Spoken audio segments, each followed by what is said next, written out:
ಪುಟಾಣಿ ಕಂದಮ್ಮ 4ನೇ ತಿಂಗಳಿಗೆ ಸಾಧನೆ ಮಾಡಿ ನೊಬೆಲ್ ಬುಕ್ ಆಫ್ ರೆಕಾರ್ಡ್ನಲ್ಲಿ ತನ್ನ ಹೆಸರನ್ನು ದಾಖಲಿಸಿದೆ. ಸಾಧಿಸೋಕೆ ವಯಸ್ಸಿನ ಮಿತಿ ಇಲ್ಲ ಅನ್ನೋದು ನಿಜ.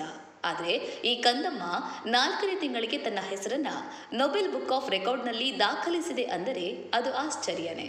ಹಾಗಾದ್ರೆ ಆ ಕಂದಮ್ಮ ಮಾಡಿದ ಸಾಧನೆ ಏನು? ಇಲ್ಲಿದೆ ನೋಡಿ.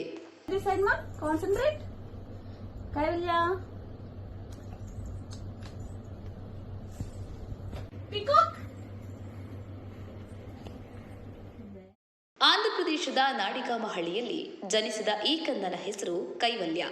ಈ ಕಂದ 4 ತಿಂಗಳಲ್ಲೇ ಸುಮಾರು 120 ವಿಭಿನ್ನ ರೀತಿಯ ಪ್ರಾಣಿ, ಪಕ್ಷಿ ಹಾಗೂ ಇನ್ನಿತರ ವಸ್ತುಗಳನ್ನು ಗುರುತಿಸುತ್ತಿದೆ. ಮಗುವಿನ ಪ್ರತಿಭೆಯನ್ನು ಗಮನಿಸಿದ್ದ ತಾಯಿ ಕಂದನ ಚಟುವಟಿಕೆಯನ್ನ ವಿಡಿಯೋ ಮಾಡಿ ನೊಬೆಲ್ ವರ್ಲ್ಡ್ ರೆಕಾರ್ಡ್ ತಂಡಕ್ಕೆ ಕಳಿಸಿಕೊಟ್ಟಿದ್ರು. ಆ ವಿಡಿಯೋದಲ್ಲಿ ಮಗು 12 ಹೂಗಳನ್ನು, 27 ಹಣ್ಣುಗಳನ್ನು, 27 ತರಕಾರಿಗಳನ್ನು, 27 ಪ್ರಾಣಿಗಳನ್ನು ಮತ್ತು 27 ಪಕ್ಷಿಗಳನ್ನು ಸೇರಿ ಒಟ್ಟು 120 ಫ್ಲ್ಯಾಶ್ ಕಾರ್ಡ್ಗಳನ್ನು ಗುರುತಿಸಿದೆ. ಈಗ ಈ ಮಗುವಿನ ಹೆಸರು ನೊಬೆಲ್ ಬುಕ್ ಆಫ್ ರೆಕಾರ್ಡ್ನಲ್ಲಿ ಸೇರಿದೆ.